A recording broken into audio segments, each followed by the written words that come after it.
हरे कृष्णा कृष्णा कृष्णा हरे हरे, हरे राम राम राम हरे हरे। हरे कृष्णा कृष्णा कृष्णा हरे हरे, हरे राम राम राम हरे हरे।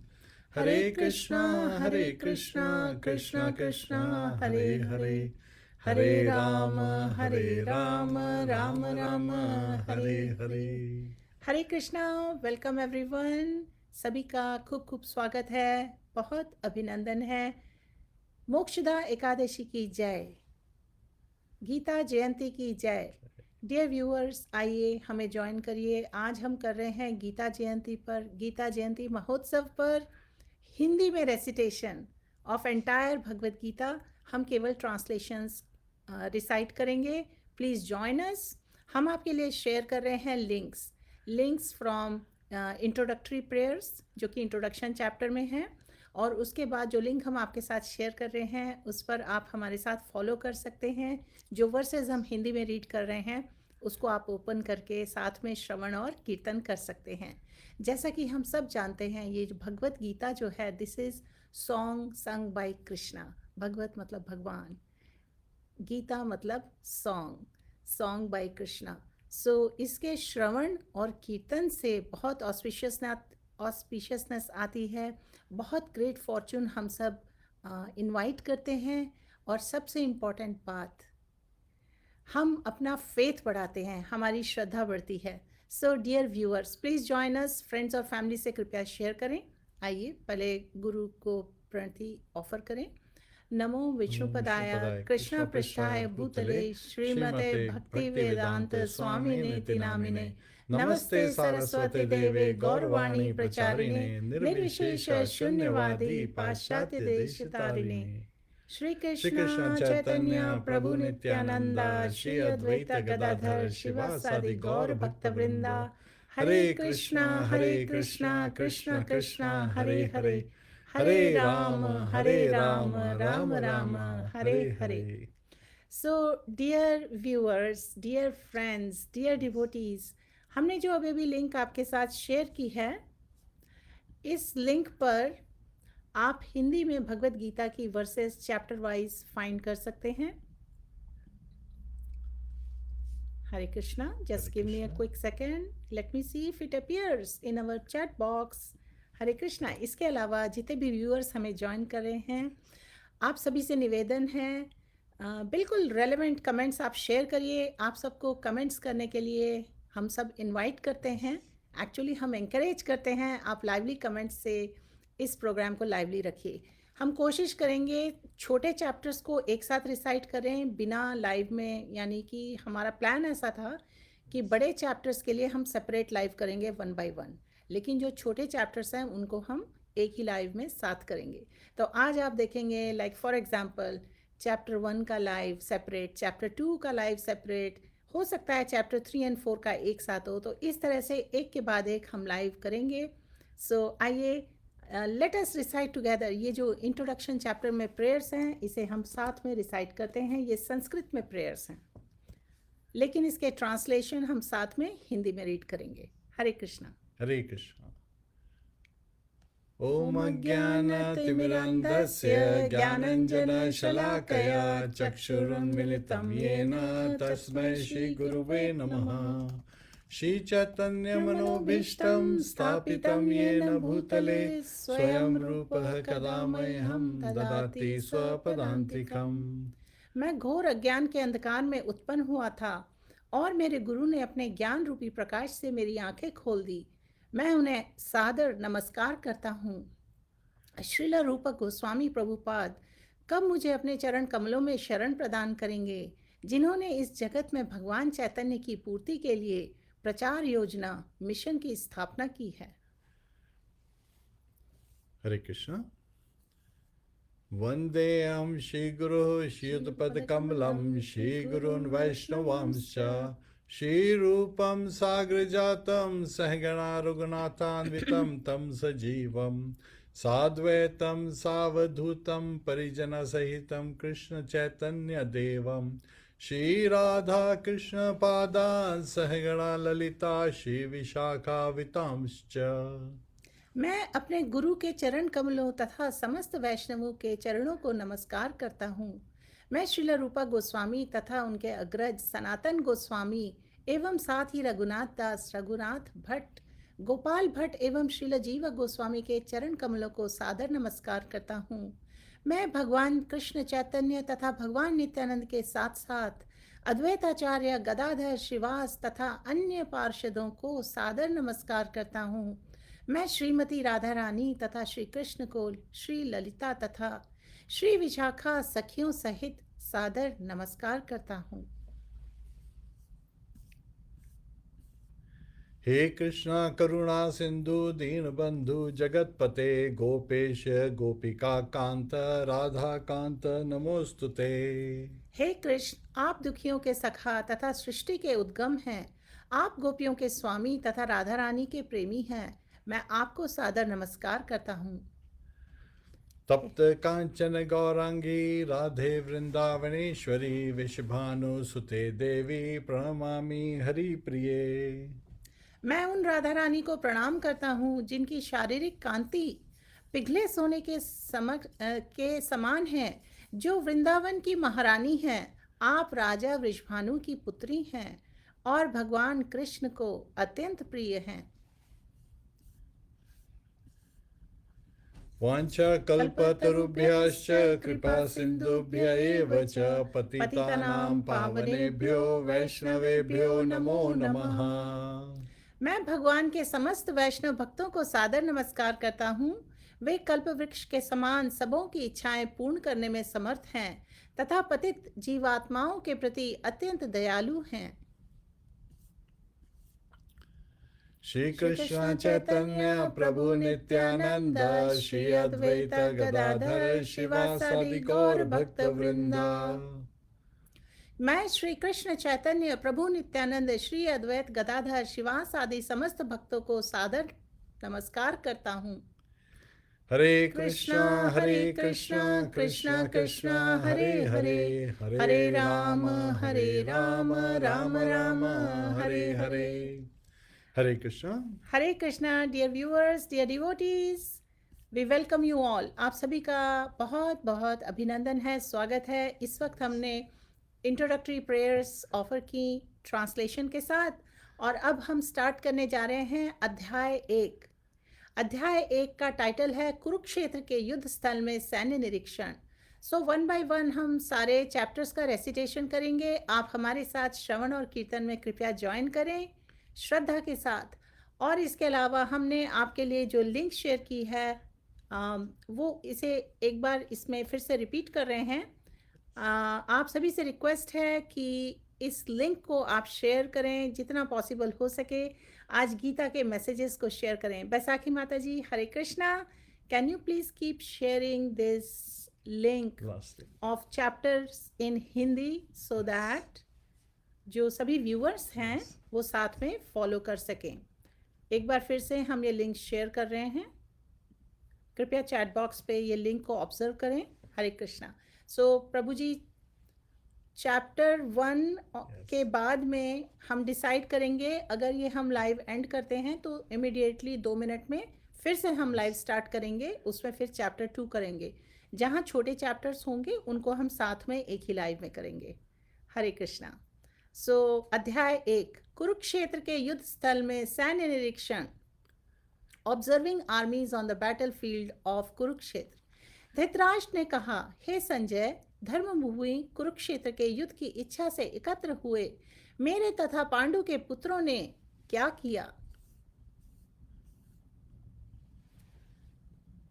संजय ने कहा, हे राजन, पांडुपुत्रों द्वारा सेना की व्यवस्था देखकर राजा दुर्योधन अपने गुरु के पास गया और उसने ये शब्द कहे।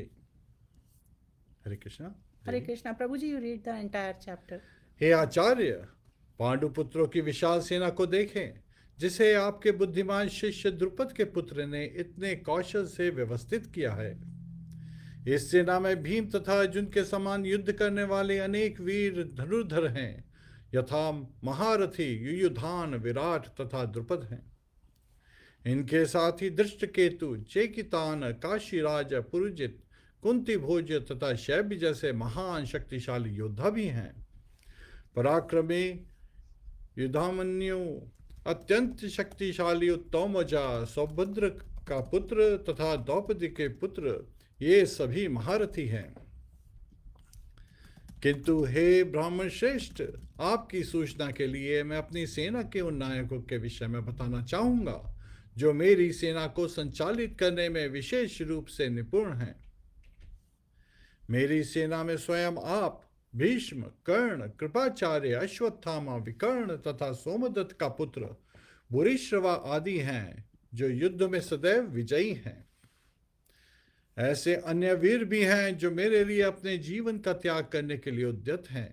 वे विविध प्रकार के हथियारों से सुसज्जित हैं और युद्ध विद्या में निपुण हैं। हमारी शक्ति अपरिमेय है और हम सब पितामह द्वारा भली भांति संरक्षित है, जबकि पांडवों की शक्ति भीम द्वारा भली भांति संरक्षित होकर भी सीमित है। अतएव सैन्य व्यूह में अपने अपने मोर्चों पर खड़े रहकर आप सभी भीष्म पितामह को पूरी पूरी सहायता दें। तब कुरु वंश के वयोवृद्ध परम प्रतापी एवं वृद्ध पितामह ने सिंह गर्जना की सी ध्वनि करने वाले अपने शंख को उच्च स्वर से बजाया, जिससे दुर्योधन को हर्ष हुआ। तत्पश्चात शंख, नगाड़े, बिगुल, तुरही तथा सींग सहसा एक साथ बज उठे। वह समवेत स्वर अत्यंत कोलाहल पूर्ण था। हरे कृष्ण। दूसरी ओर से श्वेत घोड़ों द्वारा खींचे जाने वाले विशाल रथ पर आसीन कृष्ण तथा अर्जुन ने अपने अपने दिव्य शंख बजाए। भगवान कृष्ण ने अपना पंचजन्य शंख बजाया, अर्जुन ने देवदत्त शंख तथा अति भोजी एवं अति मानवीय कार्य करने वाले भीम ने पौंड्रक नामक शंख बजाया।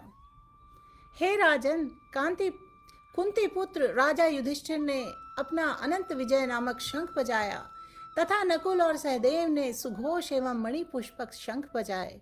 महान धनुर्धर काशीराज, परम योद्धा शिखंडी, धृष्टद्युम्न, विराट, अजय, सत्यकी, द्रुपद, द्रौपदी के पुत्र तथा सुभद्रा के महाबाहु पुत्र आदि सबों ने अपने अपने शंख बजाए। इन विभिन्न शंखों की ध्वनि कोलाहलपूर्ण बन गई, जो आकाश तथा पृथ्वी को शब्दायमान करती हुई धृतराष्ट्र के पुत्रों के हृदयों को विदीर्ण करने लगी। उस समय हनुमान से अंकित ध्वजा लगे रथ पर आसीन पांडु पुत्र अर्जुन अपना धनुष उठाकर तीर चलाने के लिए उद्यत हुआ। हे राजन, धृतराष्ट्र के पुत्रों को व्यूह में खड़ा देखकर अर्जुन ने श्री कृष्ण से ये वचन कहे। अर्जुन ने कहा, हे अच्युत, कृपा करके मेरा रथ दोनों सेनाओं के बीच में ले चलें, जिससे मैं यहाँ युद्ध की अभिलाषा रखने वालों को और शस्त्रों की इस महान परीक्षा में जिनसे मुझे संघर्ष करना है उन्हें देख सकूं। मुझे उन लोगों को देखने दीजिए जो यहाँ पर धृतराष्ट्र के दुर्बुद्धि पुत्र दुर्योधन को प्रसन्न करने की इच्छा से लड़ने के लिए आए हुए हैं। संजय ने कहा, हे भरतवंशी, अर्जुन द्वारा इस प्रकार संबोधित किए जाने पर भगवान कृष्ण ने दोनों दलों के बीच में उस उत्तम रथ को लाकर खड़ा कर दिया। भीष्म, द्रोण तथा विश्व भर के अन्य समस्त राजाओं के सामने भगवान ने कहा कि हे पार्थ, यहाँ पर एकत्र सारे कुरुओं को देखो। अर्जुन ने वहां पर दोनों पक्षों की सेनाओं के मध्य में अपने चाचा, ताऊओं, पितामहों, गुरुओं, मामों, भाइयों, पुत्रों, पौत्रों, मित्रों, ससुरों और शुभचिंतकों को भी देखा। जब कुंती पुत्र अर्जुन ने मित्रों तथा संबंधियों की इस विभिन्न श्रेणियों को देखा तो वह करुणा से अभिभूत हो गया और इस प्रकार बोला। अर्जुन ने कहा, हे कृष्ण, इस प्रकार युद्ध की इच्छा रखने वाले मित्रों तथा संबंधियों को अपने समक्ष उपस्थित देखकर मेरे शरीर के अंग कांप रहे हैं और मेरा मुंह सूखा जा रहा है। मेरा सारा शरीर कांप रहा है, मेरे रोंगटे खड़े हो रहे हैं, मेरा गांडीव धनुष मेरे हाथ से सरक रहा है और मेरी त्वचा जल रही है। मैं यहाँ अब और अधिक खड़ा रहने में असमर्थ हूँ। मैं अपने को भूल रहा हूँ और मेरा सिर चकरा रहा है। हे कृष्ण, मुझे तो केवल अमंगल के कारण दिख रहे हैं। हे कृष्ण, इस युद्ध में अपने ही स्वजनों का वध करने से ना तो मुझे कोई अच्छाई दिखती है और ना उससे किसी प्रकार की विजय, राज्य या सुख की इच्छा रखता हूँ। हे गोविंद, हमें राज्य, सुख अथवा इस जीवन से क्या लाभ, क्योंकि जिन सारे लोगों के लिए हम उन्हें चाहते हैं वे ही इस युद्ध भूमि में खड़े हैं। हे मधुसूदन, जब गुरुजन, पितृगण, पुत्रगण, पितामह, मामा, ससुर, पौत्रगण, साले तथा अन्य सारे संबंधी अपना धन एवं प्राण देने के लिए तत्पर हैं और मेरे समक्ष खड़े हैं, तो फिर मैं इन सबको क्यों मारना चाहूँगा, भले ही वे मुझे क्यों ना मार डालें। हे जीवों के पालक, मैं इन सबों से लड़ने को तैयार नहीं, भले ही बदले में मुझे 3 लोग क्यों ना मिलते हों। इस पृथ्वी की तो बात ही छोड़ दें। भला धृतराष्ट्र के पुत्रों को मारकर हमें कौन सी प्रसन्नता मिलेगी। यदि हम ऐसे आतताइयों का वध करते हैं तो हम पर पाप चढ़ेगा। अतः यह उचित नहीं होगा कि हम धृतराष्ट्र के पुत्रों तथा उनके मित्रों का वध करें। हे लक्ष्मीपति कृष्ण, इससे हमें क्या लाभ होगा और अपने ही कुटुंबियों को मारकर हम किस प्रकार सुखी हो सकते हैं। हे जनार्दन, यद्यपि लोभ से अभिभूत चित्त वाले ये लोग अपने परिवार को मारने या अपने मित्रों से द्रोह करने में कोई दोष नहीं देखते, किंतु हम लोग जो परिवार के विनिष्ट करने में अपराध देख सकते हैं, ऐसे पाप कर्मों में क्यों प्रवृत्त हों। वर्णाश्रम व्यवस्था में धार्मिक परंपराओं के अनेक नियम हैं, जिनकी सहायता से परिवार के सदस्य ठीक से उन्नति करके आध्यात्मिक मूल्यों की उपलब्धि कर सकते हैं। परिवार में जन्म से लेकर मृत्यु तक के सारे संस्कारों के लिए वयोवृद्ध लोग उत्तरदायी होते हैं, किंतु इन वयोवृद्धों की मृत्यु के पश्चात संस्कार संबंधी पारिवारिक परंपराएं रुक जाती हैं और परिवार के जो तरुण सदस्य बचे रहते हैं वे अधर्ममय व्यसनों में प्रवृत्त होने से मुक्ति लाभ से वंचित रह सकते हैं। अतः किसी भी कारणवश परिवार वयोवृद्धों का वध नहीं होना चाहिए।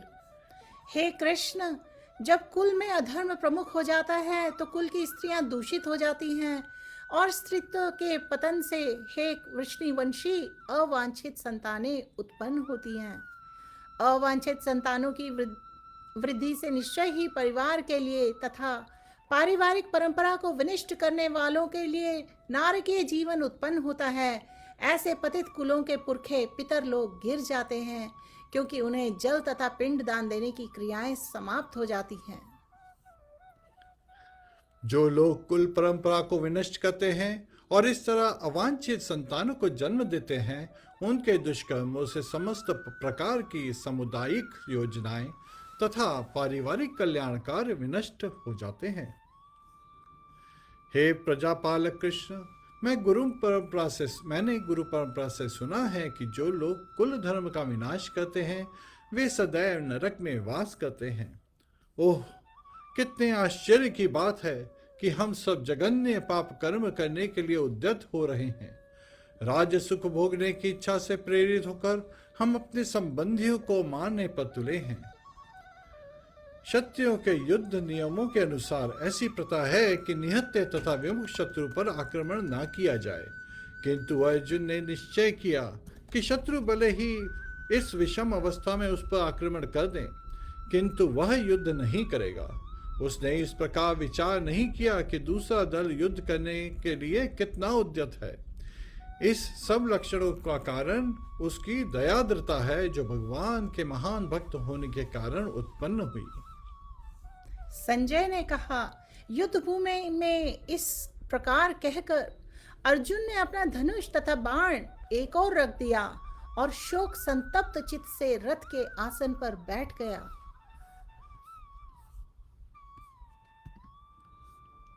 हरे कृष्णा।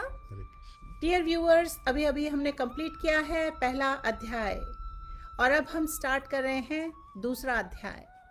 दूसरे अध्याय में पूरी भगवत गीता का कंटेंट समराइज्ड है। Contents of Gita summarised. Hare Krishna. Sanjay ने कहा, करुणा से व्याप्त शोक युक्त अश्रुपूरित नेत्रों वाले अर्जुन को देखकर मधुसूदन कृष्ण ने ये शब्द कहे। श्री भगवान ने कहा, हे अर्जुन, तुम्हारे मन में यह कल्मशय कैसे आया? कैसे? यह उस मनुष्य के लिए तनिक भी अनुकूल नहीं है जो जीवन के मूल्य को जानता हो। इससे उच्च लोक की नहीं अपितु अपयश की प्राप्ति होती है। हे प्रतापुत्र, इस हीन नपुंसकता को प्राप्त मत हो, यह तुम्हें शोभा नहीं देती। हे शत्रु के दमन करता, हृदय के शुद्र दुर्बलता को त्याग कर युद्ध के लिए खड़े हो। अर्जुन ने कहा, हे शत्रुहंता, हे मधुसूदन, मैं युद्ध भूमि में किस तरह भीष्म तथा द्रोण जैसे पूजनीय व्यक्तियों पर उलटकर बाण चलाऊंगा? ऐसे महापुरुषों को जो मेरे गुरु हैं, उन्हें मार कर जीने की अपेक्षा इस संसार में भीख मांग कर खाना अच्छा है। भले ही वे संसारिक लाभ के इच्छुक हों, किंतु हैं तो गुरुजन ही। यदि उनका वध होता है तो हमारे द्वारा भोग्य प्रत्येक वस्तु उनके रक्त से सनी होगी। डियर व्यूअर्स, इस वक्त हम रीड कर रहे हैं अध्याय 2 गीता का सार, और ये जो वर्स हम अब रीड कर रहे हैं ये है 5th वर्स, 5वीं वर्स। हम यह भी नहीं जानते कि हमारे लिए क्या श्रेष्ठ है, उनको जीतना या उनके द्वारा जीते जाना। यदि हम धृतराष्ट्र के पुत्रों का वध कर देते हैं तो हमें जीवित रहने की आवश्यकता नहीं है, फिर भी वे युद्ध भूमि में हमारे समक्ष खड़े हैं। अब मैं अपनी कृपण दुर्बलता के कारण अपना कर्तव्य भूल गया हूँ और सारा धैर्य खो चुका हूँ। ऐसी अवस्था में मैं आपसे पूछ रहा हूँ कि मेरे लिए जो श्रेयस्कर हो उसे निश्चित रूप से बताएं। अब मैं आपका शिष्य हूँ और शरणागत हूँ, कृपया मुझे उपदेश दें। मुझे ऐसा कोई साधन नहीं दिखता जो मेरी इंद्रियों को सुखाने वाले शोक को दूर कर सके। स्वर्ग पर देवताओं के आधिपत्य की तरह इस धन धान्य संपन्न सारी पृथ्वी पर निष्कंटक राज्य प्राप्त करके भी मैं इस शोक को दूर नहीं कर सकूंगा। संजय ने कहा, इस प्रकार कहने के बाद शत्रुओं का दमन करने वाले अर्जुन कृष्ण से बोला, हे गोविंद, मैं युद्ध नहीं करूंगा, और चुप हो गया।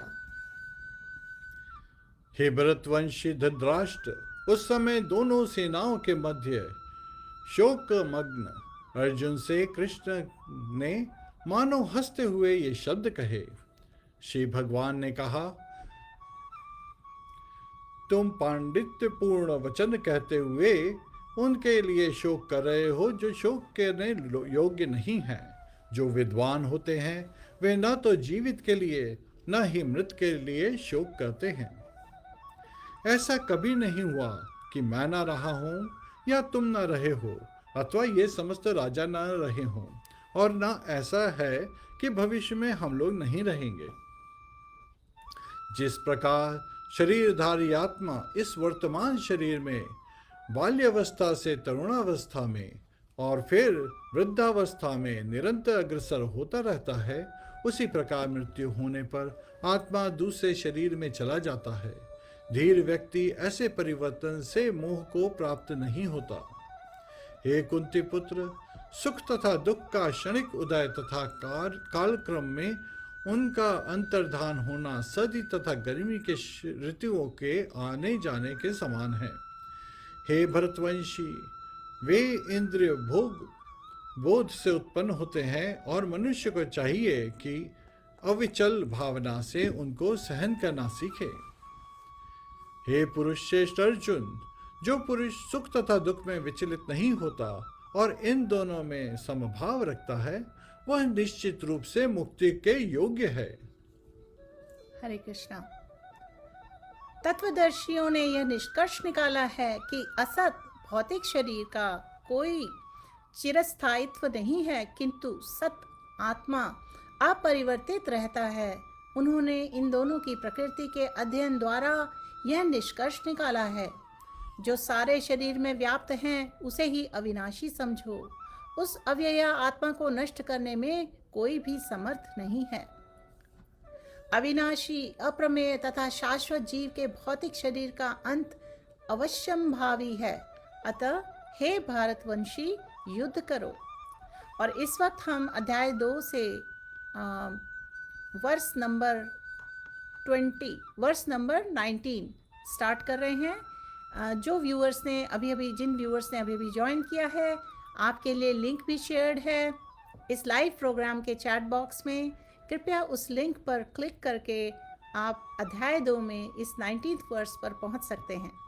जो इस जीवात्मा को मारने वाला समझता है तथा जो इसे मरा हुआ समझता है, वे दोनों ही अज्ञानी हैं, क्योंकि आत्मा न तो मरता है और न मारा जाता है। आत्मा के लिए किसी भी काल में न तो जन्म है न मृत्यु। वह ना तो कभी जन्मा है, ना जन्म लेता है और ना जन्म लेगा। वह अजन्मा, नित्य, शाश्वत तथा पुरातन है। शरीर के मारे जाने पर वह मारा नहीं जाता। हे पार्थ, जो व्यक्ति यह जानता है कि आत्मा अविनाशी, अजन्मा, शाश्वत तथा अव्यय है, वह भला किसी को कैसे मार सकता है या मरवा सकता है। जिस प्रकार मनुष्य पुराने वस्त्रों को त्याग कर नए वस्त्र धारण करता है, उसी प्रकार आत्मा पुराने तथा व्यर्थ के शरीरों को त्याग कर नवीन भौतिक शरीर धारण करता है। यह आत्मा ना तो कभी किसी शस्त्र द्वारा खंड खंड किया जा सकता है, न अग्नि द्वारा जलाया जा सकता है, न जल द्वारा भिगोया या वायु द्वारा सुखाया जा सकता है।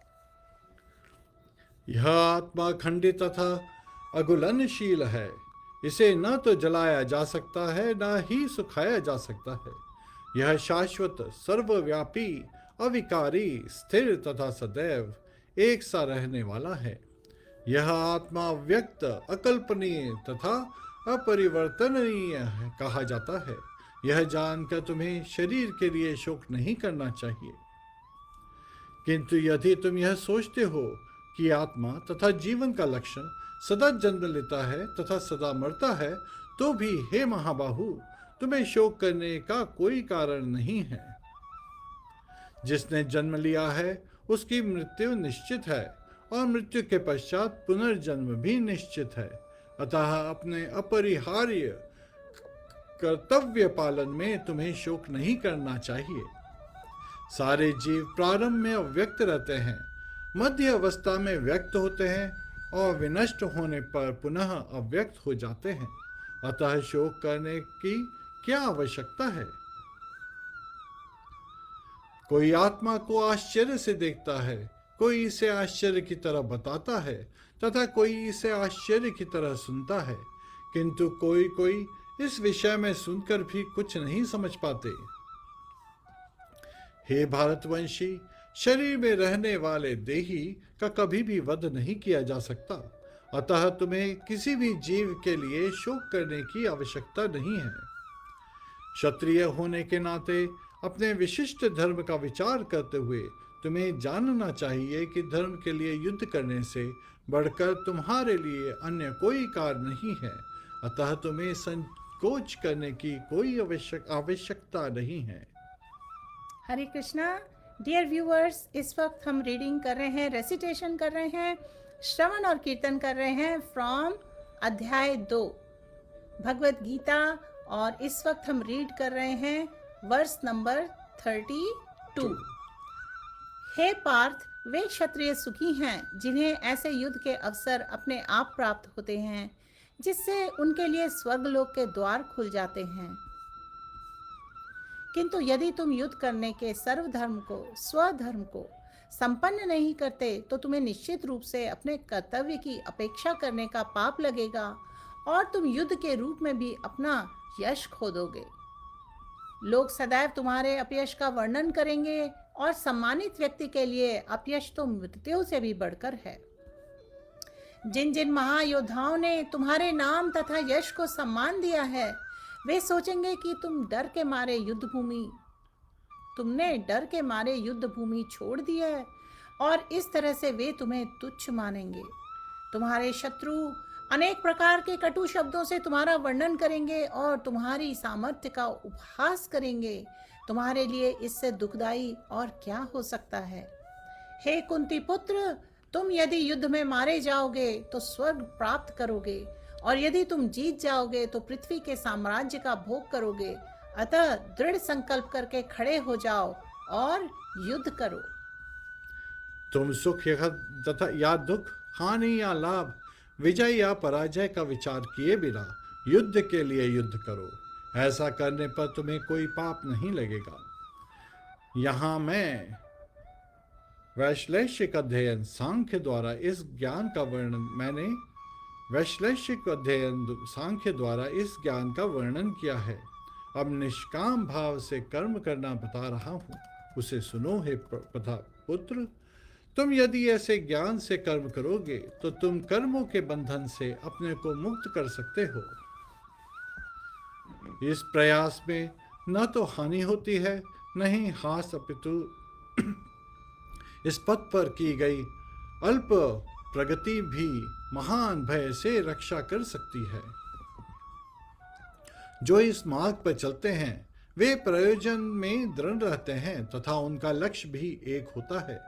हे कुरुनंदन, जो दृढ़ प्रतिज्ञ नहीं है उनकी बुद्धि अनेक शाखाओं में विभक्त रहती है। अल्पज्ञानी मनुष्य वेदों के उन अलंकारिक शब्दों के प्रति अत्यधिक आसक्त रहते हैं जो स्वर्ग की प्राप्ति, अच्छे धर्म, शक्ति इत्यादि के लिए विविध सकाम कर्म करने की स्तुति करते हैं। इंद्रिय तृप्ति तथा ऐश्वर्यमय जीवन की अभिलाषा करने वाले का कारण वे कहते हैं कि इससे बढ़कर और कुछ नहीं है। जो लोग इंद्रिय भोग तथा भौतिक ऐश्वर्य के प्रति अत्यधिक आसक्त होने से ऐसी वस्तुओं से मोहग्रस्त हो जाते हैं, उनके मनों में भगवान के प्रति भक्ति का दृढ़ निश्चय नहीं होता। वेदों में मुख्यतया प्रकृति के तीनों गुणों का वर्णन हुआ है। हे अर्जुन, इन तीनों गुणों से ऊपर उठो, समस्त द्वैतों और लाभ तथा सुरक्षा की सारी चिंताओं से मुक्त होकर आत्मपरायण बनो। हरे कृष्ण। एक छोटे से कूप का सारा कार्य एक विशाल जलाशय से तुरंत पूरा हो जाता है। इसी प्रकार वेदों के आंतरिक तात्पर्य जानने वाले को उनके सारे प्रयोजन सिद्ध हो जाते हैं। तुम्हें अपने कर्तव्य करने का अधिकार है, किंतु कर्म के फलों के तुम अधिकारी नहीं हो। तुम ना तो कभी अपने आप को अपने कर्मों के फलों का कारण मानो, ना ही कर्म न करने में कभी आसक्त हो। हे अर्जुन, जय अथवा पराजय की समस्त आसक्ति त्याग कर संभाव से अपना कर्म करो, ऐसी समता योग कहलाती है।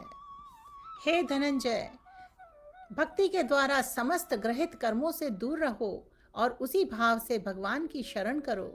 जो व्यक्ति अपने सकाम कर्म फलों को भोगना चाहते हैं वे कृपण हैं।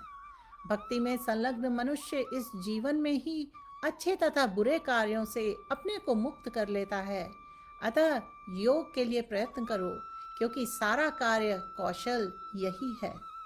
इस तरह भगवत भक्ति में लगे रहकर बड़े बड़े ऋषि मुनि अथवा भक्तगण अपने आप को इस भौतिक संसार में कर्म के फलों से मुक्त कर लेते हैं।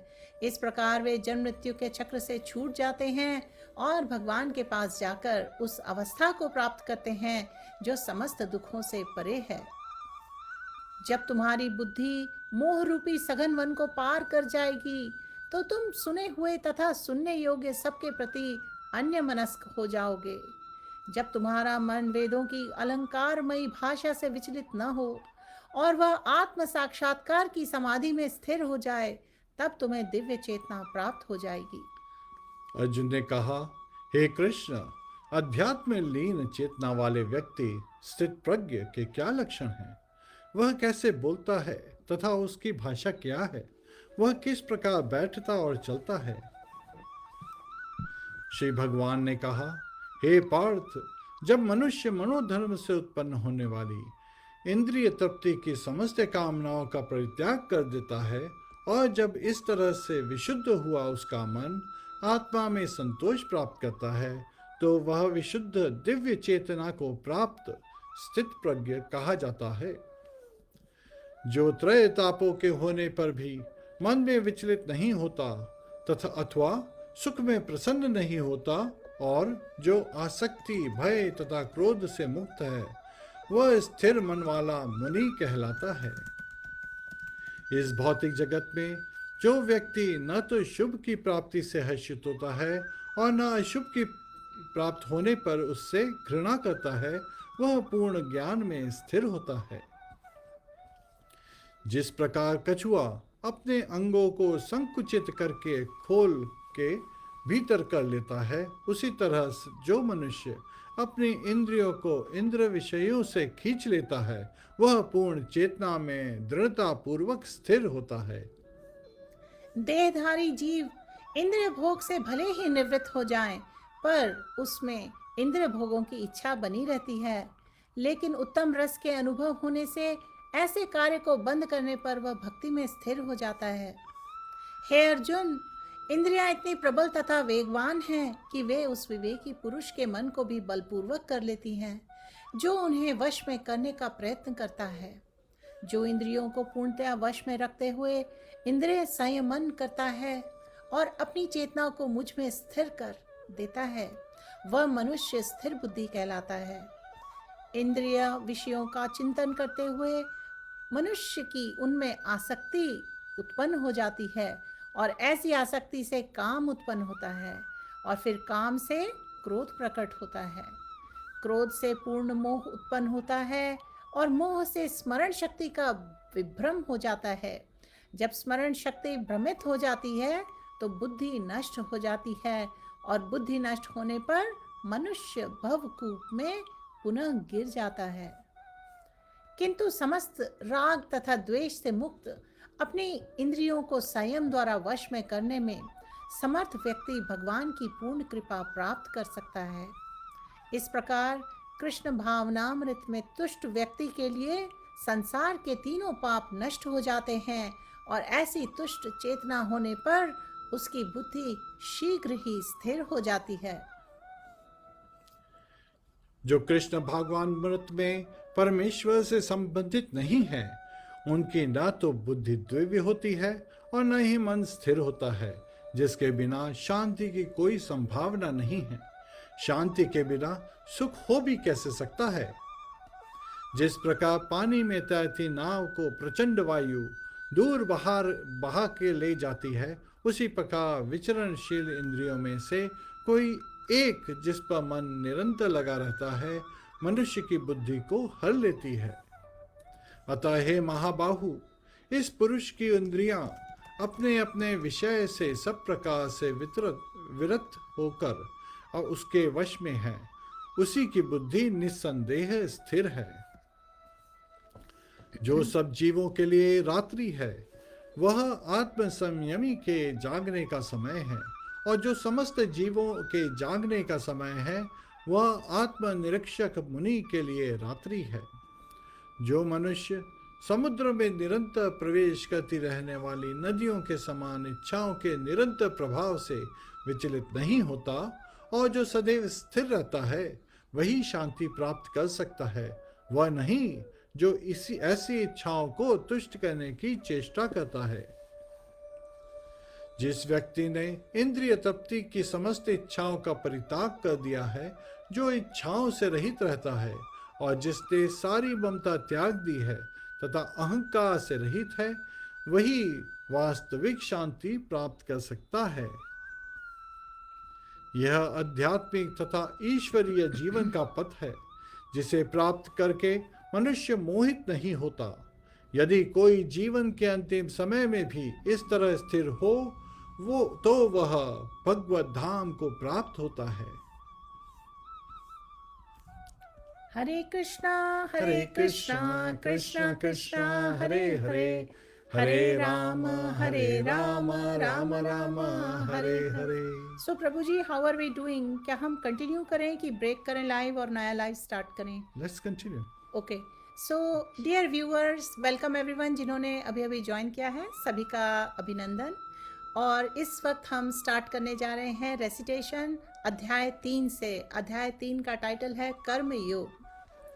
अर्जुन ने कहा, हे जनार्दन, हे केशव, यदि आप बुद्धि को सकाम कर्म से श्रेष्ठ समझते हैं तो फिर आप मुझे इस घोर युद्ध में क्यों लगाना चाहते हैं? आपको व्यामिश्रित अनेकार्थक उपदेशों से मेरी बुद्धि मोहित हो गई है। आपके व्यामाश्रित अनेकार्थक उपदेशों से मेरी बुद्धि मोहित हो गई है। अतः कृपा करके निश्चय पूर्वक मुझे बताएं, इनमें से मेरे लिए सर्वाधिक श्रेयस्कर क्या होगा? श्री भगवान ने कहा, हे निष्पाप अर्जुन, मैं पहले ही बता चुका हूँ कि आत्म साक्षात्कार का प्रयत्न करने वाले 2 प्रकार के पुरुष होते हैं। कुछ इसे ज्ञान योग द्वारा समझने का प्रयत्न करते हैं तो कुछ भक्तिमय सेवा के द्वारा। न तो कर्म से विमुख होकर कोई कर्म फल से छुटकारा पा सकता है और न केवल संन्यास से सिद्धि प्राप्त की जा सकती है। प्रत्येक व्यक्ति को प्रकृति से अर्जित गुणों के अनुसार विवश होकर कर्म करना पड़ता है। अतः कोई भी क्षण भर के लिए भी बिना कर्म किए नहीं रह सकता। जो कर्मेंद्रियों को वश में तो करता है, किंतु जिसका मन इंद्र विषयों का चिंतन करता रहता है वह निश्चित रूप से स्वयं को धोखा देता है और मिथ्याचारी कहलाता है। दूसरी ओर यदि कोई निष्ठावान व्यक्ति अपने मन के द्वारा कर्मेंद्रियों को वश में करने का प्रयत्न करता है और बिना किसी आसक्ति के कर्मयोग कृष्ण भावनामृत में प्रारंभ करता है तो वह अति उत्कृष्ट है। अपना नियत कर्म करो, क्योंकि कर्म न करने की अपेक्षा कर्म करना श्रेष्ठ है। कर्म के बिना तो शरीर निर्वाह भी नहीं हो सकता। श्री विष्णु के लिए यज्ञ रूप में कर्म करना चाहिए, अन्यथा कर्म के द्वारा इस भौतिक जगत में बंधन उत्पन्न होता है। अतः हे कुंती पुत्र, उनकी प्रसन्नता के लिए अपने नियत कर्म करो, इस तरह तुम बंधन से सदा मुक्त रहोगे। सृष्टि के प्रारंभ में समस्त प्राणियों के स्वामी प्रजापति ने विष्णु के लिए यज्ञ सहित मनुष्यों तथा देवताओं की संततियों को रचा और उनसे कहा, तुम इस यज्ञ से सुखी रहो, क्योंकि इसे करने से तुम्हें सुखपूर्वक रहने तथा मुक्ति प्राप्त करने के लिए समस्त वांछित वस्तुएं प्राप्त हो सकेंगी। यज्ञों के द्वारा प्रसन्न होकर देवता भी तुम्हें प्रसन्न करेंगे और इस तरह मनुष्यों तथा देवताओं के मध्य सहयोग के सबों को संपन्नता प्राप्त होगी। हरे कृष्णा। सो प्रभु जी, इस वक्त हम कौन सी वर्ष पर हैं? 12। So dear viewers, verse number 12, अध्याय 3, वर्स नंबर 12 और उसकी लिंक शेयर है चैट बॉक्स में। अगर आपने अभी अभी ज्वाइन किया है, कृपया चैट बॉक्स पर लिंक है, उस पर क्लिक करिए। अध्याय 3 में 12वीं वर्स इस वक्त हम रीड कर रहे हैं, तो आप हमारे साथ कैचअप कर सकते हैं। हरे कृष्णा। जीवन की विभिन्न आवश्यकताओं की पूर्ति करने वाले विभिन्न देवता यज्ञ संपन्न होने पर प्रसन्न होकर तुम्हारी सारी आवश्यकताओं की पूर्ति करेंगे, किंतु जो इन उपहारों को देवताओं को अर्पित किए बिना भोगता है वह निश्चित रूप से चोर है।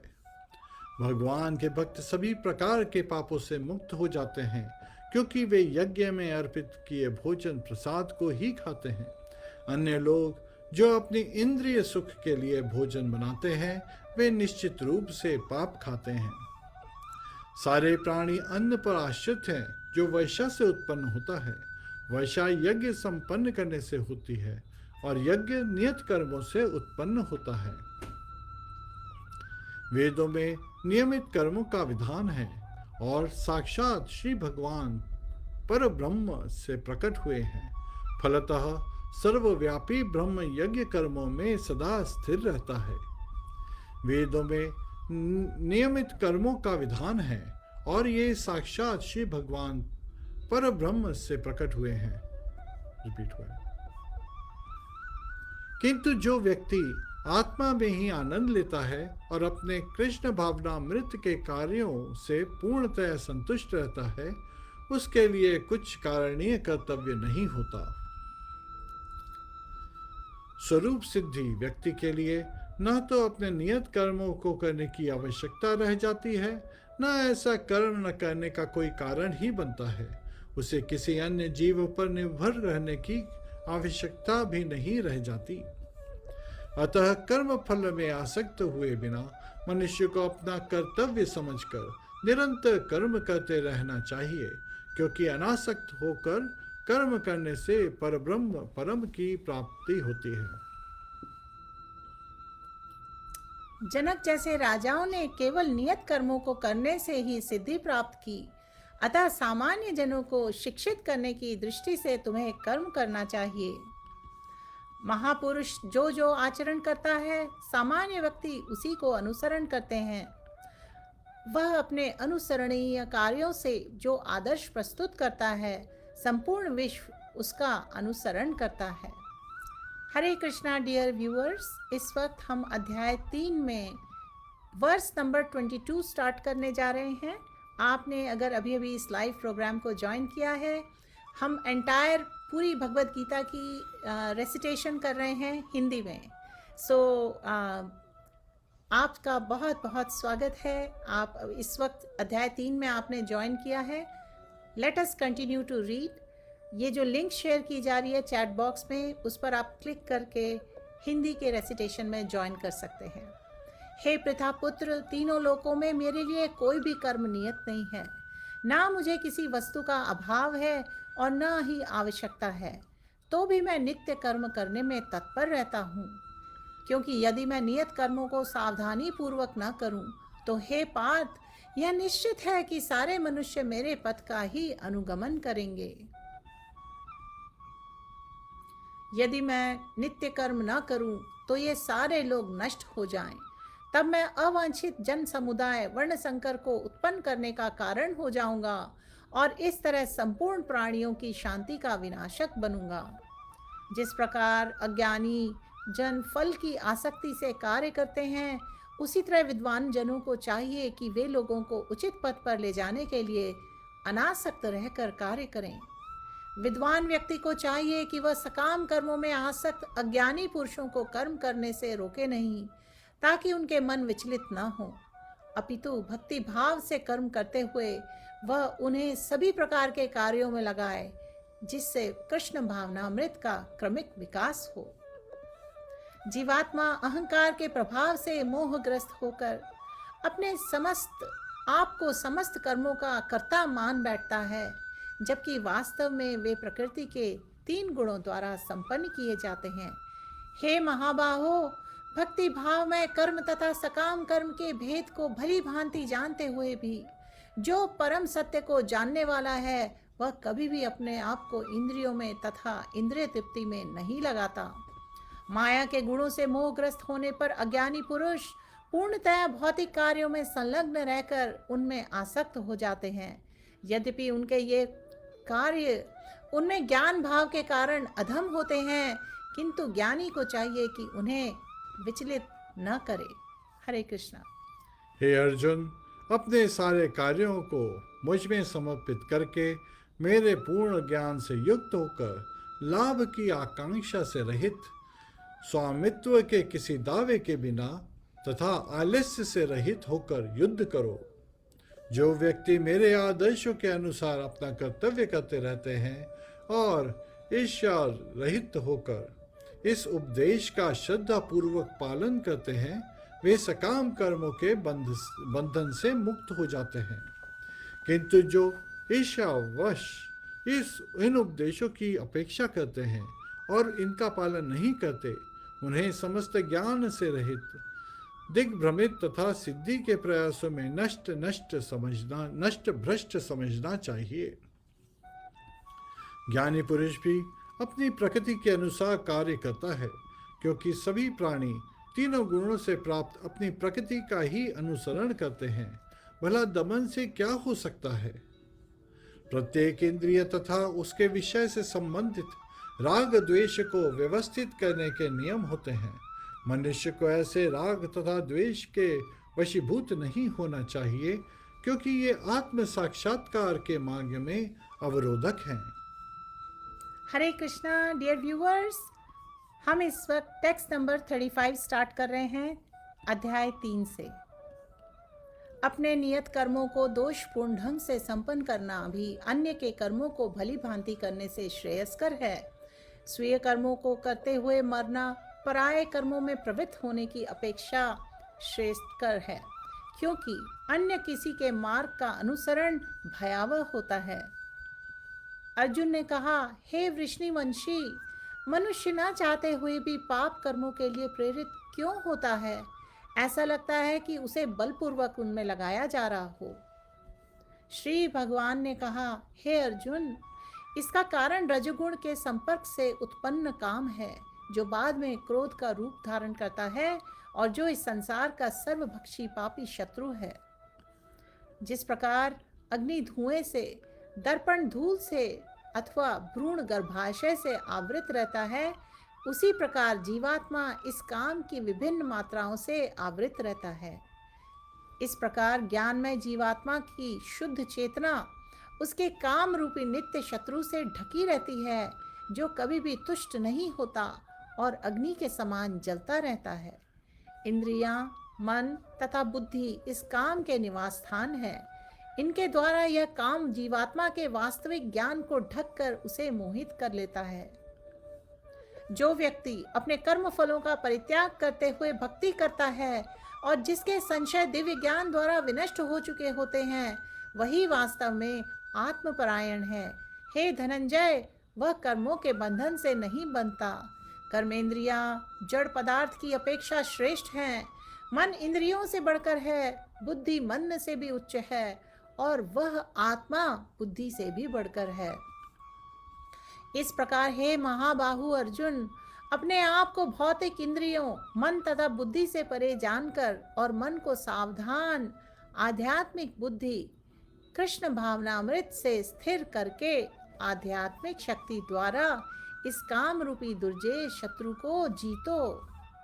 हरे कृष्णा कृष्णा कृष्णा हरे हरे, हरे राम राम राम हरे हरे। डियर व्यूअर्स, अब हम स्टार्ट करने जा रहे हैं अध्याय 4, दिव्य ज्ञान, ट्रांसेंडेंटल नॉलेज। चैट बॉक्स में एवरी 5 मिनट्स में लिंक शेयर की जा रही है। भगवत गीता का ये जो हिंदी रेसिटेशन है, अगर आपके पास भगवत गीता नहीं है या हिंदी में आपके पास अवेलेबल नहीं है, तो आप इस लिंक पर क्लिक कर सकते हैं और हमें ज्वाइन कर सकते हैं इस रेसिटेशन में। हरे कृष्णा। प्रभु ji, would you like to have some water? Hare Krishna. So we have some familiar names. We would like to welcome you all. Neeru Mataji, we have Pavan Mona, Hare Krishna, Ruben, Adrianjan, Jibaj, Avinash, Karunakar, Deepak, Ganpat, Anil Tripathi, Varun Chavra, Prabhuji, Mukesh Sharma, Bharat Madan, Rashid, Manish Gupta, Sarika Surekha, Ranveer, Kshitij, Meena, Sudeep, Sandeep Chaudhary, Durga, Kirit, सोमादास, राखी, अटोन, पवन मोना, ओप्रभु, देवदास, तिरुपति, शैलजा माताजी, अशोक कुमार, रंजन, अमित, उज्जवल रॉय, अजय श्रीवास्तव, रमेश, सुकोना, गिरिराज, सुवंकर, मंजू, स्नेहा, शिशपाल, अनीता, मोन्टू, संदीप और बहुत सारे viewers, Vasudev, रुबिन्या, Avinash, Manish Gupta, Ranbir, कीर्ति, राखी, पवन Mona, रिपोन, Amarnath, Winston, सुशील, जय कुमार, अक्षय, सबिता, मधु, बैसाखी माताजी, सुनील, संजय, धीरज प्रभुजी, लक्ष्मी माताजी, Shankar day, अधि रंजन शर्मा, पूजन, आलोक, Samaresh, Suzanne. Dear viewers, हमने कुछ लोगों का नाम, कुछ इंटरेस्टेड डिवोटीज़ के नाम इस वक्त रिसाइट किए। काफ़ी तो स्क्रॉल हो गए हैं। हम बहुत बहुत अप्रिशिएट करते हैं। We are honoured. इस भगवत गीता फेसबुक पेज पर आज हम सभी को अपॉर्चुनिटी है कि हम श्रवण और कीर्तन कर सकें इन दिव्य, इन ब्यूटीफुल ट्रांसेंडेंटल टीचिंग्स का, विजडम का। सो प्लीज़ जॉइन अस। और इस वक्त हम स्टार्ट कर रहे हैं अध्याय 4, दिव्य ज्ञान। हरे कृष्णा प्रभु जी। हरे कृष्णा। श्री भगवान श्री कृष्ण ने कहा, मैंने इस अमर योग विद्या का उपदेश सूर्यदेव विवस्वान को दिया और विवस्वान ने मनुष्य के पिता मनु को उपदेश दिया और मनु ने इसका उपदेश इक्ष्वाकु को दिया। इस प्रकार यह परम विज्ञान गुरु परंपरा द्वारा प्राप्त किया गया।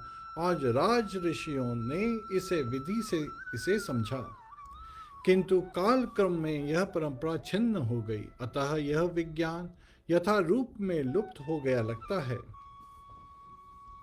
आज मेरे द्वारा वही यह प्राचीन योग यानी परमेश्वर के साथ अपने संबंध का विज्ञान तुमसे कहा जा रहा है, क्योंकि तुम मेरे भक्त तथा मित्र हो, अतः तुम इस विज्ञान के दिव्य रहस्य को समझ सकते हो। अर्जुन ने कहा, सूर्यदेव विवस्वान आपसे पहले हो चुके ज्येष्ठ हैं, तो फिर मैं कैसे समझूं कि प्रारंभ में भी आपने उन्हें इस विद्या को उपदेश दिया था। श्री भगवान ने कहा, तुम्हारे तथा मेरे अनेकानेक जन्म हो चुके हैं, मुझे तो उन सब का स्मरण है, किंतु हे परंतप, तुम्हें उनका स्मरण नहीं रह सकता है। यद्यपि मैं अजन्मा तथा विनाशी हूँ और यद्यपि मैं समस्त जीवों का स्वामी हूँ, तो भी प्रत्येक युग में मैं अपने आदि दिव्य रूप में प्रकट होता हूँ। हे भारतवंशी, जब भी और जहाँ भी कर्म का पतन होता है और अधर्म की प्रधानता होने लगती है, तब तब मैं अवतार लेता हूँ। भक्तों का उद्धार करने, दुष्टों का विनाश करने तथा धर्म की फिर से स्थापना करने के लिए मैं हर युग में प्रकट होता हूँ। हे अर्जुन, जो मेरे आविर्भाव तथा कर्मों की दिव्य प्रकृति को जानता है, वह इस शरीर को छोड़ने पर इस भौतिक संसार में पुनः जन्म नहीं लेता, अपितु मेरे सनातन धाम को प्राप्त होता है। आसक्ति, भय तथा क्रोध से मुक्त होकर, मुझ में पूर्णतया तन्मय होकर और मेरी शरण में आकर बहुत से व्यक्ति भूतकाल में मेरे ज्ञान से पवित्र हो चुके हैं। इस प्रकार से उन सबों ने मेरे प्रति दिव्य प्रेम को प्राप्त किया है। जिस भाव से सारे लोग मेरी शरण ग्रहण करते हैं, उसी के अनुरूप मैं उन्हें फल देता हूँ। हे पार्थ, प्रत्येक व्यक्ति सभी प्रकार से मेरे पथ का अनुगमन करता है। इस संसार में मनुष्य सकाम कर्मों में सिद्धि चाहते हैं, फलस्वरूप वे देवताओं की पूजा करते हैं। निस्संदेह इस संसार में मनुष्यों को सकाम कर्म का फल शीघ्र प्राप्त होता है। प्रकृति के तीनों गुणों और उनसे संबंध कर्म के अनुसार मेरे द्वारा मानव समाज के 4 विभाग रचे गए हैं। यद्यपि मैं इस व्यवस्था का सृष्टा हूँ, किंतु तुम यह जान लो कि मैं इतने पर भी अव्यय अकर्ता हूँ। मुझ पर किसी कर्म का प्रभाव नहीं पड़ता, ना ही मैं कर्म फल की कामना करता हूँ। जो मेरे संबंध में इस सत्य को जानता है, वह कभी भी कर्मों के पाश में नहीं बनता। प्राचीन काल में समस्त मुक्त आत्माओं ने मेरी दिव्य प्रकृति को जान करके ही कर्म किए, अतः तुम्हें चाहिए कि उनके पद चिन्हों का अनुसरण करते हुए अपने कर्तव्य का पालन करो। कर्म क्या है और अकर्म क्या है, इसे निश्चित करने में बुद्धिमान व्यक्ति भी मोहग्रस्त हो जाते हैं। अतएव मैं तुमको बताऊंगा कि कर्म क्या है, जिसे जानकर तुम सारे अशुभ से मुक्त हो सकोगे। कर्म की बारीकियों को समझना अत्यंत कठिन है, अतः मनुष्य को चाहिए कि वह यह ठीक से जाने कि कर्म क्या है, विकर्म क्या है और अकर्म क्या है। जो मनुष्य कर्म में अकर्म और अकर्म में कर्म देखता है, वह सभी मनुष्यों में बुद्धिमान है और सब प्रकार के कर्मों में प्रवृत्त रहकर भी दिव्य स्थिति में रहता है। जिस व्यक्ति का प्रत्येक प्रयास उद्यम इंद्रिय तृप्ति की कामना से रहित होता है, उसे पूर्ण ज्ञानी समझा जाना चाहिए। उसे ही साधु पुरुष ऐसा करता कहते हैं, जिसने पूर्ण ज्ञान की अग्नि से कर्म फलों को भस्मसात कर दिया। अपने कर्मफलों की सारी आसक्ति को त्याग कर सदैव संतुष्ट तथा स्वतंत्र रहकर वह सभी प्रकार के कार्यों में व्यस्त रहकर भी कोई सकाम कर्म नहीं करता। ऐसा ज्ञानी पुरुष पूर्ण रूप से संयमित मन तथा बुद्धि से कार्य करता है, अपनी संपत्ति के सारे स्वामित्व को त्याग देता है और केवल शरीर निर्वाह के लिए कर्म करता है। इस तरह कार्य करता हुआ वह पाप रूपी फलों से प्रभावित नहीं होता है। जो स्वतः होने वाले लाभ से संतुष्ट रहता है, जो द्वंद्व से मुक्त है और ईर्ष्या नहीं करता, जो सफलता तथा असफलता दोनों में स्थिर रहता है, वह कर्म करता हुआ भी कभी बंधता नहीं। जो पुरुष प्रकृति के गुणों के प्रति अनासक्त है और जो दिव्य ज्ञान में पूर्णतया स्थित है, उसके सारे कर्म ब्रह्म में लीन हो जाते हैं। जो व्यक्ति कृष्ण भावनामृत में पूर्णतया लीन रहता है, उसे अपने आध्यात्मिक कर्मों के योगदान के कारण अवश्य ही भगवत धाम की प्राप्ति होती है, क्योंकि उसमें हवन आध्यात्मिक होता है और हवि भी आध्यात्मिक होती है। कुछ योगी विभिन्न प्रकार के यज्ञों द्वारा देवताओं की भली भांति पूजा करते हैं और कुछ परब्रह्म रूपी अग्नि में आहुति डालते हैं। इनमें से कुछ विशुद्ध ब्रह्मचारी श्रवण आदि क्रियाओं तथा इंद्रियों को मन की नियंत्रण रूपी अग्नि में स्वाहा कर देते हैं, तो दूसरे लोग नियमित गृहस्थ इंद्रिय विषयों को इंद्रियों की अग्नि में स्वाहा कर देते हैं। हरे कृष्णा डियर व्यूवर्स, इस वक्त हम रीड कर रहे हैं अध्याय 4, चौथा अध्याय जो है भगवद गीता का, और इसमें हम स्टार्ट कर रहे हैं वर्स नंबर 27। दूसरे जो मन तथा इंद्रियों के विषय में करके आत्म साक्षात्कार करना चाहते हैं, संपूर्ण इंद्रियों तथा प्राणवायु के कार्यों को संयमित मन रूपी अग्नि में आहुति कर देते हैं। कठोर व्रत अंगीकार करके कुछ लोग अपनी संपत्ति का त्याग करके, कुछ कठिन तपस्या द्वारा, कुछ अष्टांग योग पद्धति के अभ्यास द्वारा अथवा दिव्य ज्ञान में उन्नति करने के लिए वेदों का अध्ययन द्वारा प्रबुद्ध बनते हैं। अन्य लोग भी हैं जो समाधि में रहने के लिए श्वास को रोक रहते हैं प्राणायाम।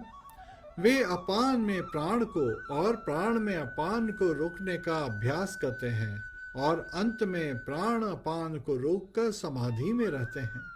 अन्य योगी कम भोजन करके प्राण की प्राण में ही आहुति देते हैं। ये सभी यज्ञ करने वाले यज्ञ का अर्थ जानने के कारण पाप कर्मों से मुक्त हो जाते हैं और यज्ञों के फल रूपी अमृत को चखकर परम दिव्य आकाश की ओर बढ़ते जाते हैं। हे कुरुश्रेष्ठ, जब यज्ञ के बिना मनुष्य इस लोक में या इस जीवन में ही सुखपूर्वक नहीं रह सकता, तो फिर अगले जन्म में कैसे रह सकेगा? ये विभिन्न प्रकार के यज्ञ वेद सम्मत हैं और ये सभी विभिन्न प्रकार के कर्मों से उत्पन्न हैं। इन्हें इस रूप में जानने पर तुम मुक्त हो जाओगे। हे परंतपा, द्रव्य यज्ञ में ज्ञान यज्ञ श्रेष्ठ है। हे पार्थ, अंततोगत्वा सारे कर्म यज्ञों का अवसान दिव्य ज्ञान में होते हैं। तुम गुरु के पास जाकर सत्य को जानने का प्रयास करो, उनसे विनीत होकर जिज्ञासा करो और उनकी सेवा करो। स्वरूप सिद्ध व्यक्ति तुम्हें ज्ञान प्रदान कर सकते हैं, क्योंकि उन्होंने सत्य का दर्शन किया है। स्वरूप सिद्ध व्यक्ति से वास्तविक ज्ञान प्राप्त कर चुकने पर तुम पुनः कभी ऐसे मोह को प्राप्त नहीं होगे, क्योंकि इस ज्ञान के द्वारा तुम देख सकोगे कि सभी जीव परमात्मा के अंश स्वरूप हैं, अर्थात वे सब मेरे हैं। यदि तुम्हें समस्त पापियों में भी सर्वाधिक पापी समझा जाए, तो भी तुम दिव्य ज्ञान रूपी नाव में स्थिर होकर दुख सागर को पार करने में समर्थ होगे। जैसे प्रज्वलित अग्नि ईंधन को भस्म कर देती है, उसी तरह से हे अर्जुन, ज्ञान रूपी अग्नि भौतिक कर्मों के समस्त फलों को जला डालती है। इस संसार में दिव्य ज्ञान के समान कुछ भी उदात्त तथा शुद्ध नहीं है। ऐसा ज्ञान समस्त योगों का परिपक्व फल है। जो व्यक्ति भक्ति में सिद्ध हो जाता है, वह यथा समय अपने अंतर में इस ज्ञान का आस्वादन करता है। जो श्रद्धालु दिव्य ज्ञान में समर्पित है और जिसने इंद्रियों को वश में कर लिया है, वह इस ज्ञान को प्राप्त करने का अधिकारी है और इसे प्राप्त करते ही वह तुरंत आध्यात्मिक शांति को प्राप्त होता है। किंतु जो अज्ञानी अथवा श्रद्धा विहीन व्यक्ति शास्त्रों में संदेह करते हैं, वे भगवदामृत नहीं प्राप्त करते, अपितु नीचे गिर जाते हैं। संशयात्मा के लिए न तो इस लोक में न ही परलोक में कोई सुख है। जो व्यक्ति अपने कर्मों का परित्याग करते हुए भक्ति करता है और जिसके संशय दिव्य ज्ञान द्वारा विनष्ट हो चुके होते हैं, वही वास्तव में आत्मपरायण है। हे धनंजय, वह कर्मों के बंधन से नहीं बंधता। अतएव तुम्हारे हृदय में अज्ञान के कारण जो संशय उठे हैं, उन्हें ज्ञान रूपी शस्त्र से काट डालो। हे भारत, तुम योग से समन्वित होकर खड़े हो और युद्ध करो। हरे कृष्णा हरे कृष्णा कृष्ण कृष्ण हरे हरे, हरे राम राम राम हरे हरे। सो प्रभु ji, how are we doing? आपको ब्रेक की अगर जरूरत है, we can do a new life और we should continue. Hare Krishna, I am fine. So dear viewers, इस वक्त हम स्टार्ट कर रहे हैं 5वां अध्याय, कर्म योग। कृष्ण भावना भावित कर्म। हरे Krishna. Here is water. Arjun ने कहा, हे कृष्ण, पहले आप मुझे कर्म त्यागने के लिए कहते हैं और फिर भक्ति पूर्वक कर्म करने का आदेश देते हैं। क्या आप अब कृपा करके निश्चित रूप से मुझे बताएंगे कि इन दोनों में से कौन अधिक लाभप्रद है? श्री भगवान ने उत्तर दिया, मुक्ति में किए तो कर्म का परित्याग तथा भक्तिमय कर्मयोग दोनों ही उत्तम हैं, किंतु इन दोनों में से कर्म के परित्याग से भक्ति युक्त कर्म श्रेष्ठ है। जो पुरुष ना तो कर्म फलों से घृणा करता है और न कर्म फल की इच्छा करता है, वह नित्य सन्यासी जाना जाता है। हे महाबाहु अर्जुन, ऐसा मनुष्य समस्त द्वंद्वों से रहित होकर भव बंधन को पार कर पूर्णतया मुक्त हो जाता है। अज्ञानी ही भक्ति कर्मयोग को भौतिक जगत के विश्लेषणात्मक अध्ययन सांख्य से भिन्न कहते हैं। जो वस्तुतः ज्ञानी हैं, वे कहते हैं कि जो इनमें से किसी का एक मार्ग का भली भांति अनुसरण करता है, वह दोनों के फल प्राप्त कर लेता है। जो यह जानता है कि विश्लेषणात्मक अध्ययन सांख्य द्वारा प्राप्य स्थान भक्ति द्वारा भी प्राप्त किया जा सकता है, और इस तरह जो सांख्य योग तथा भक्ति योग को एक समान देखता है, वही वस्तुओं को यथारूप देखता है। भक्ति में लगे बिना केवल समस्त कर्मों का परित्याग करने से कोई सुखी नहीं बन सकता, परंतु भक्ति में लगा हुआ विचारवान व्यक्ति शीघ्र ही परमेश्वर को प्राप्त कर लेता है। जो भक्ति भाव में कर्म करता है, जो विशुद्धात्मा है और अपने मन तथा इंद्रियों को वश में रखता है, वह सबों को प्रिय होता है और सभी लोग उससे प्रिय होते हैं। ऐसा व्यक्ति कर्म करता हुआ भी कभी नहीं बंधता। दिव्य भावनामृत युक्त पुरुष देखते, सुनते, स्पर्श करते, सूंघते, खाते, चलते फिरते, सोते तथा श्वास लेते हुए भी अपने अंतर में सदैव यही जानता रहता है कि वास्तव में वह कुछ नहीं करता। बोलते, त्यागते, ग्रहण करते या आंखें खोलते बंद करते हुए भी वह यह जानता रहता है कि भौतिक इंद्रियां अपने अपने विषयों में प्रवृत्त हैं और वह इन सब से पृथक है, भिन्न है। जो व्यक्ति कर्म फलों को परमेश्वर को समर्पित करके आसक्ति रहित होकर अपना कर्म करता है, वह पाप कर्मों से उसी प्रकार अप्रभावित रहता है जिस प्रकार कमल पत्र जल से अस्पर्श्य रहता है। Hare Krishna. So dear viewers, इस वक्त हम 11th वर्स स्टार्ट कर रहे हैं। 11th टेक्स्ट, 5वां अध्याय भगवद गीता। आपके लिए लिंक शेयर की जा रही है चैट बॉक्स में। एवरी 5 मिनट्स पर आप उस पर क्लिक करके हमारे साथ भगवद गीता के इस हिंदी रेसिटेशन में आज ज्वाइन कर सकते हैं। आज है गीता जयंती और आज है मोक्षदा एकादशी। सो ये बहुत ही ब्यूटीफुल कॉम्बिनेशन है। आज भक्ति के लिए, भगवान के प्लेजर के लिए हम सब मिलकर कर सकते हैं श्रवण और कीर्तन from Bhagavad Gita. So 11th text, योगी जन आसक्ति रहित होकर शरीर, मन, बुद्धि तथा इंद्रियों के द्वारा भी केवल शुद्धि के लिए कर्म करते हैं।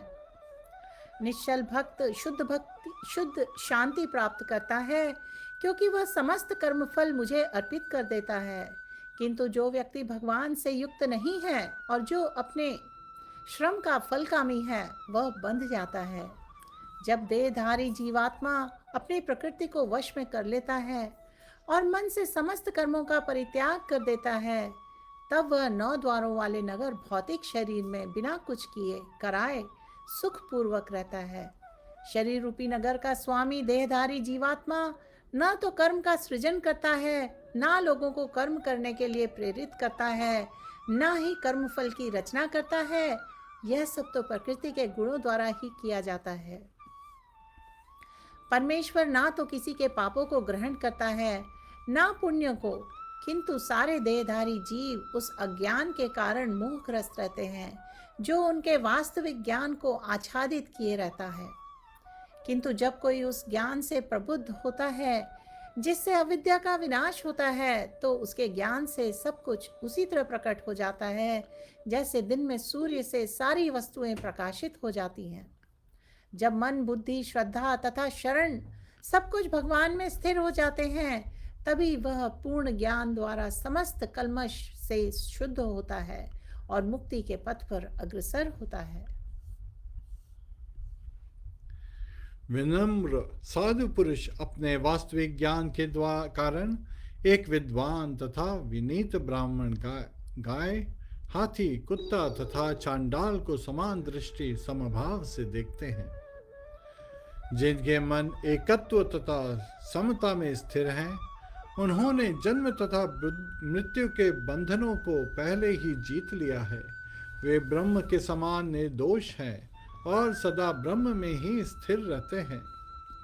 जो न तो प्रिय वस्तु को पाकर हर्षित होता है और न अप्रिय को पाकर विचलित होता है, जो स्थिर बुद्धि है, जो मोह रहित और भगवत विद्या को जानने वाला है, वह पहले से ही ब्रह्म में स्थिर रहता है। ऐसा मुक्त पुरुष भौतिक इंद्रिय सुख की ओर आकृष्ट नहीं होता, अपितु सदैव समाधि में रहकर अपने अंतर में आनंद का अनुभव करता है। इस प्रकार स्वरूप सिद्ध व्यक्ति परब्रह्म में एकाग्र चित्त होने के कारण असीम सुख भोगता है।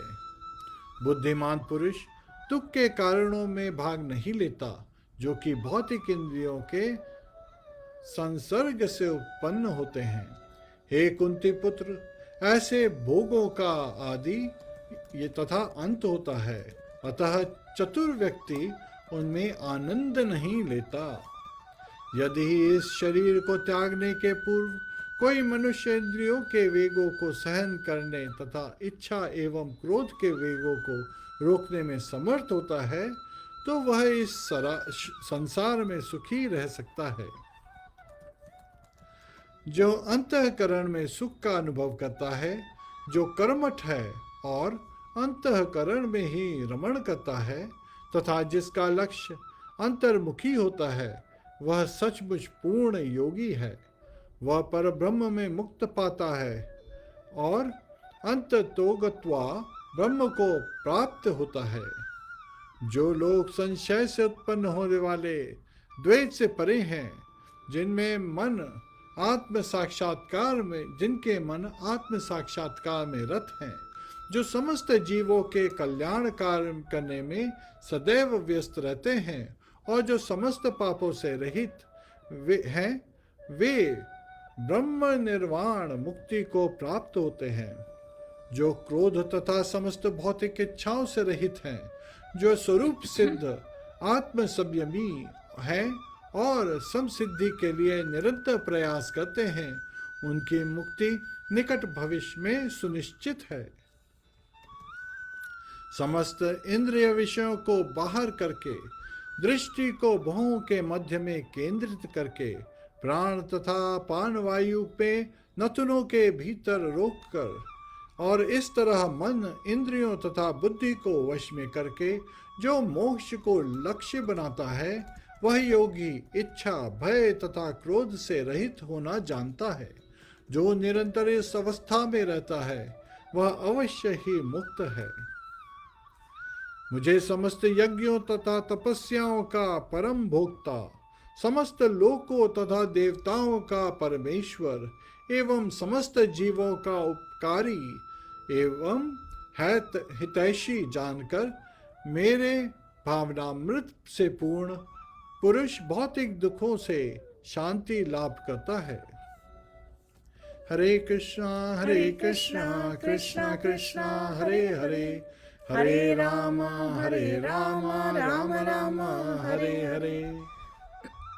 How are we doing, Prabhuji? Should we start chapter 6? Yes, अध्याय yes, 6।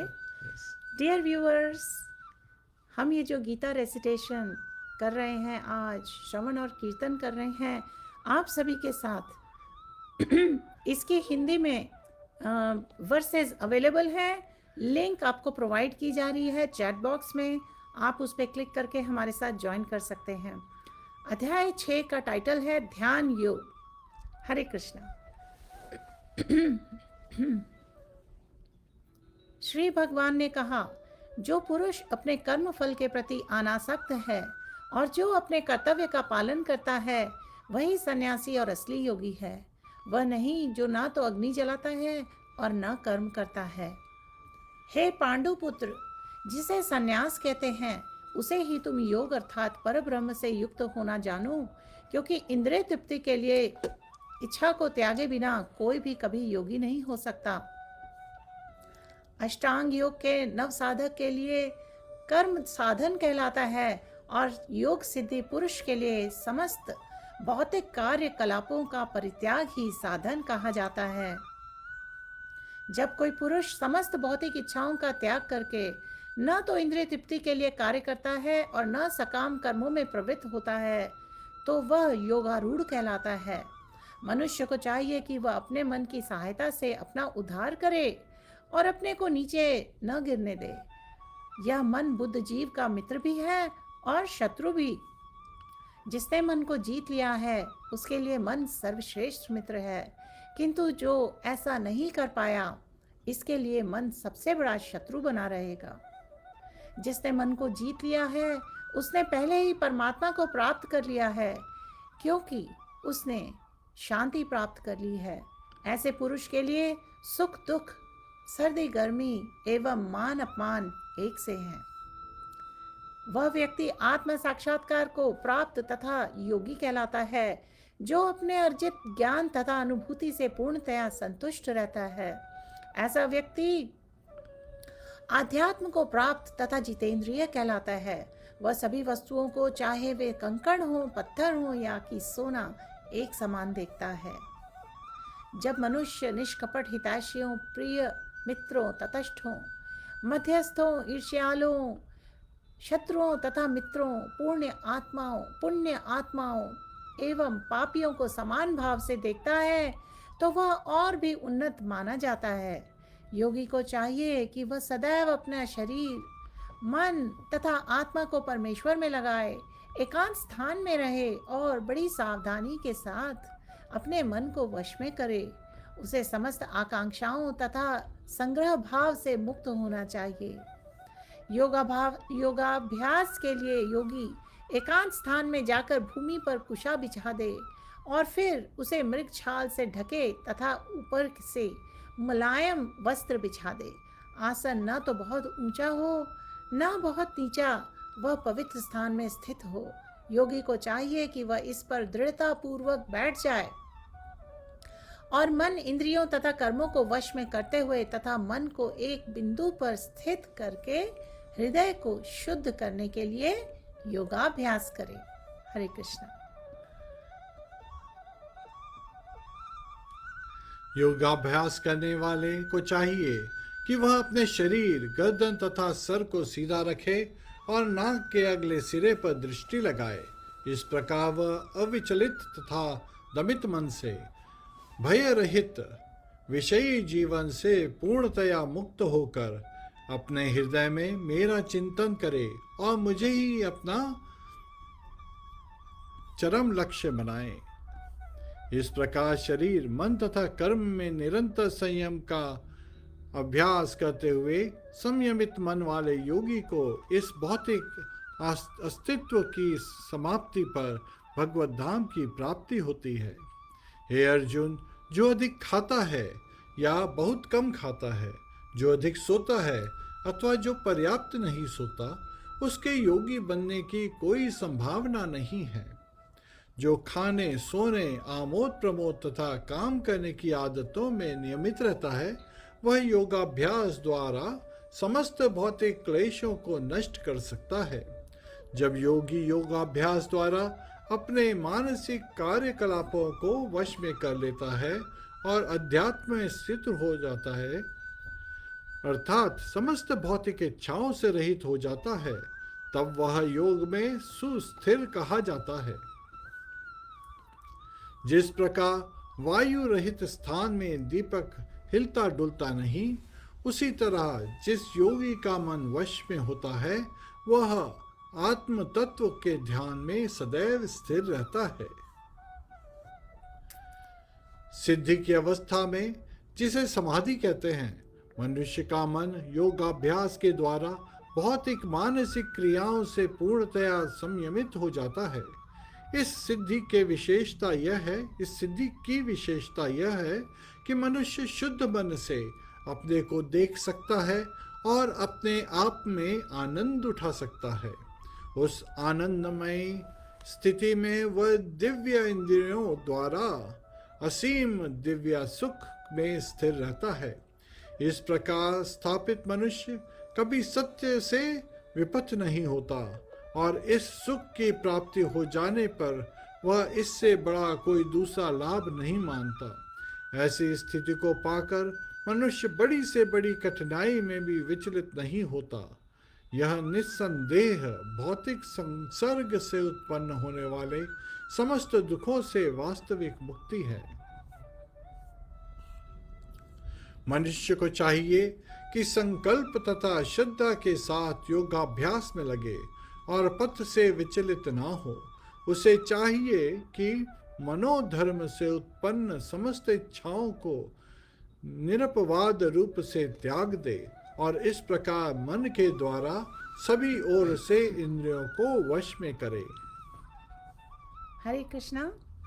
सो डियर व्यूवर्स, इस वक्त हम हैं अध्याय 6, राइट? और हम रीड कर रहे हैं कौन से टेक्स्ट से प्रभु जी? Text number 25। धीरे धीरे क्रमशः पूर्ण विश्वास पूर्वक बुद्धि के द्वारा समाधि में स्थित होना चाहिए और इस प्रकार मन को आत्मा में ही स्थित करना चाहिए तथा अन्य कुछ भी नहीं सोचना चाहिए। मन अपनी चंचलता तथा अस्थिरता के कारण जहाँ कहीं भी विचरण करता हो, मनुष्य को चाहिए कि उसे वहाँ से खींचे और अपने वश में लाए। जिस योगी का मन मुझ में स्थिर रहता है, वह निश्चय ही दिव्य सुख की सर्वोच्च सिद्धि प्राप्त करता है। वह रजोगुण से परे हो जाता है। वह परमात्मा के साथ अपनी गुणात्मक एकता को समझता है और इस प्रकार अपने समस्त विगत कर्मों के फल से निवृत्त हो जाता है।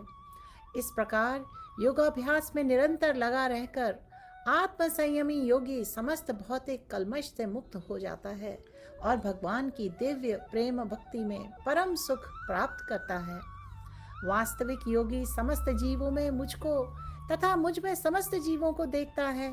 निस्संदेह सर्वरूप सिद्धि व्यक्ति मुझ परमेश्वर को सर्वत्र देखता है।